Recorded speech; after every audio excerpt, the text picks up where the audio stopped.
Hi friends, welcome to Lying Around Sewing. My name's Megan. Today I'm going to be showing you how I make my stickers from home.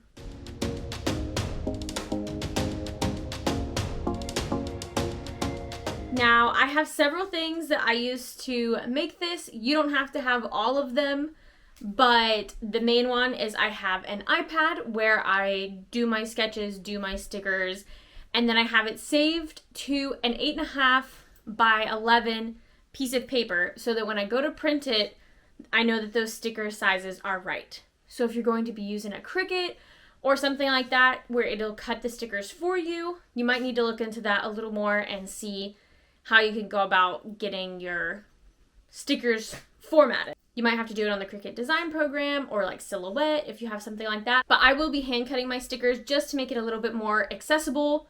Number one, have an iPad or computer or something where you can get your stickers on there sent to your printer. So for your printer, I have the HP OfficeJet Pro 8025E. Now you don't need that one exactly. You really just want one that can handle sticker paper and that has really good colors. I do really like HP for their mail-in thing where you can sign up for a monthly subscription, and when your printer gets low on ink, they will automatically send it to you, which is very nice. The other thing you need, which I mentioned, is sticker paper. I like to use the Koala Glossy. This is the 8.5 by 11 size. And you can get smaller size than this. This is, I believe, 200, 300 sheets. You can get it, I think, as little as, actually, I think this is just 100. But you can get it as little as, I think, 25 pieces of sticker paper.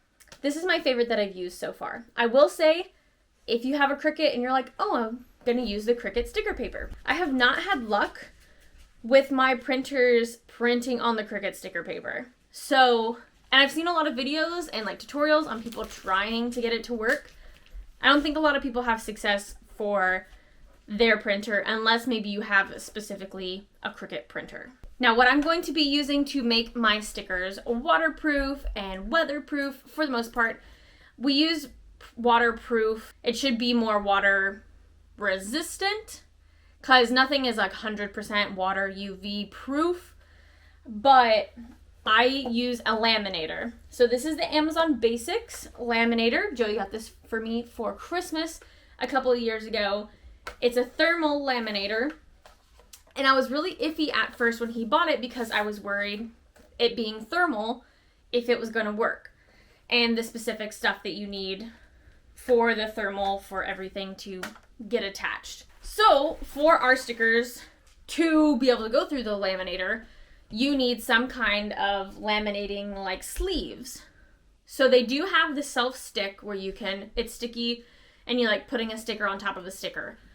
That one I found had a lot of room for errors, human errors and bubbles and dust because it's sticky, and we have dogs, so there'd be dog hair. What I found worked best by a recommendation that I think I saw on another vlog of some kind is getting the clear thermal laminator, plastic paper laminator sheets, and these are the pockets that you would put a document in and it would laminate both sides. And you might be a little confused by that because I was too. This is the Amazon Basics, same brand as well. What you're going to do is you're going to cut those sleeves in half, the little pockets in half, and you have two. So this is a pack of 200, will last me for a long while. I still have a whole box full. So you're getting double, you're getting 400 laminating pieces per your 8.5 by 11 sheet.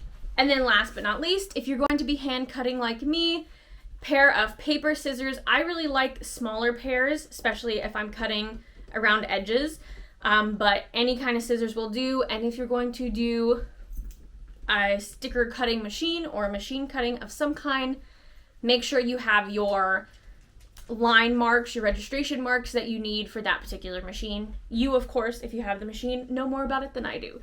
So if you're going to hand cut though, make sure you have a pair of scissors. So I did go ahead and plug my laminator in, and I am putting it on the 3mm thickness. And please make sure that you unplug these when you are done. Same goes for your Cricut and your silhouettes. I have seen things where people have said that these catch on fire very easily, like from the wall itself, the wall outlet. So I don't know, like it hasn't happened to me, but don't take any risks. Make sure you unplug your stuff. So here's an example. I do have my iPad and I am using Procreate. And we're going to be doing some loot bugs. This is from Lethal Company. And if you are interested in these stickers, I do have them at conventions and I do have them on my website, lyingaroundsewing.com. So as you can see, the white is my 8.5 by 11 sheet of paper. And I've just duplicated the loot bugs to make what can fit on the 8.5 by 11. And since I've already printed this, I know that they are good spacing, but you might have to do trial and error to see how many you can squeeze on there. And I'm just going to go and remove my background. That doesn't really matter since it's a white background on white paper. But just in case, for Procreate at least, I'm going to go to my wrench, my actions button, and I'm going to go to share. And we are going to send it to print. And this is going to be, I just like picking a PNG just in case there's any background noise that you don't want printed. And we're going to click on print. So before we go through with the print, you want to make sure that your sticker paper is in your printer. For my printer, I open a little tray down here. And what works best for this is to remove your paper or anything you have in it and just put one single piece of sticker paper. Mine is face down. That depends on your printer, but if you have the same one as me, you're going to put it face down.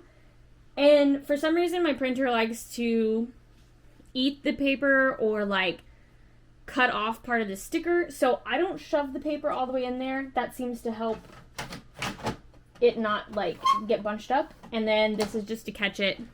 Now back to our iPad. I'm going to look for my printer and I'm going to click print. Alright, here is our printed sticker sheet without the laminate. And we're going to set this aside, just let it dry a little bit. Don't try to touch it or smudge the ink at all.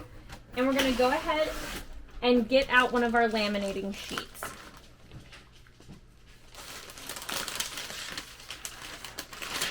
And I managed to pull it out and make it super long, but here's the laminating pocket that I was talking about. As you can see, there's two here. And I like to avoid opening that as much as possible to keep dust and lint out. To make this two pieces we can use, we're going to cut off the part where the seam is, where the fold is.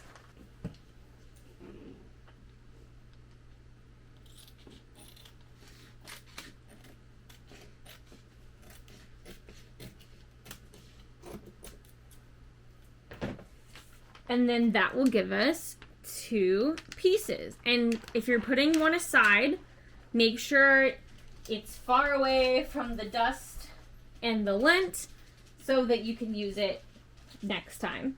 I like to lay down my stickers and then lay this on top with the part that was open, so where the seam was. You want the part that's open, it's usually a little bit more murky looking. You want to lay that face down on your stickers. And I like to just pick a corner and the top and line it up. And we're going to trim off the excess. This is also where you're going to like squeegee out any bubbles, any dust that might be trapped on top.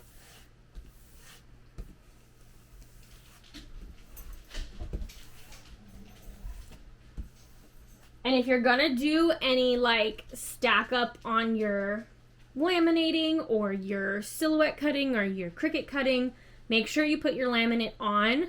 You're going to eliminate the risk of more dust and fur and whatever that's floating around your room getting in between your laminate and your sticker.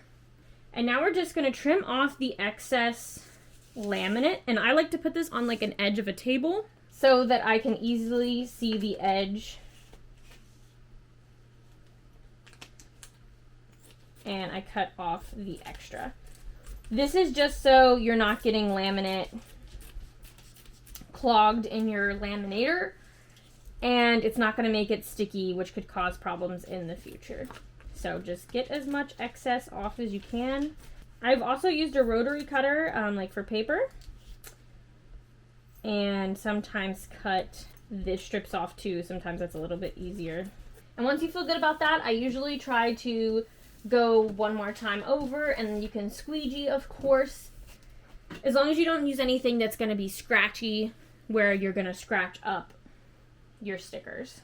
A nice micro cloth is good to take a squeegee or to cover like a GameCube game box and just squeegeed the bubbles out. That works too.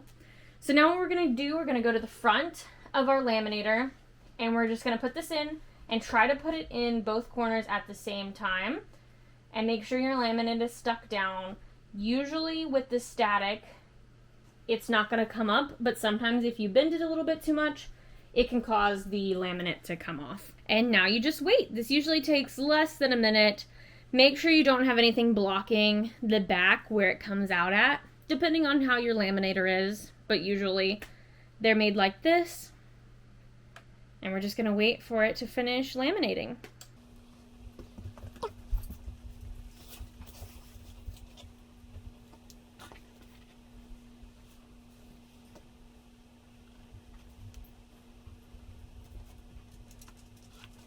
Perfect. Now this is really hot, so be very careful. And we're going to turn off our machine and we're going to unplug it. Now if you're going to do more, it does take a little time for it to heat back up, so make sure you're paying attention. Mine has like a light that says on or ready, and it turns green when it's ready. We're now ready to hand cut these out or have your machines cut them out.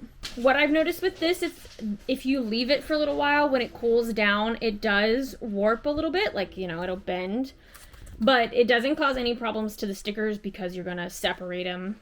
Now, if you were going to make a huge sticker like this big, it could cause problems. I could see that being a problem. But if you're individually cutting them, I haven't had any problem with warping or anything like that. All right. And now I'm just going to show you guys how I hand cut my stickers. Of course, everyone can be different and you might not be hand cutting them at all. But this is honestly my favorite part. I know a lot of people probably hate hand cutting, but just something about not having to think and just do. I love doing this while we are waiting to like load into games, or I take a box of like, I cut out just individual stickers like this, and then I put them in a little accordion folder like this, and then I will cut them up and they're ready for the convention. So yeah, with also cutting your own stickers, you can choose how much you want the white around the sticker to be. And sometimes it varies. Honestly, if I see that there's like some dust around this sticker, I might cut the edge a little bit closer just to make sure that that sticker is usable. But normally I do like 1/4 inch, I believe is probably what it looks like. And I don't know, this is just fun because I feel like you're making the sticker how you want it to be. Like you get to choose, oh, I'm gonna go around this air horn. Or, oh, actually I'm not gonna make that a sharp curve. I'm actually gonna, you know, just round it out at the bottom. Now usually this would be a little bit more even without, but I'm cutting like a foot away from my face, so it's a little hard for my hand-eye coordination, and also the glare is kind of getting to me too. But yeah, like as you can see, that did not take long at all. I mean, I know if you have to cut out like 100 of them, it's going to take you a bit, but at that point you have to decide, well, do I want to just get a manufacturer to do it, or do I want to do it myself? So here's our Yippee, our loot bug sticker that we just made in, you know, 5 minutes maybe. And of course this is just one, but you can cut out more.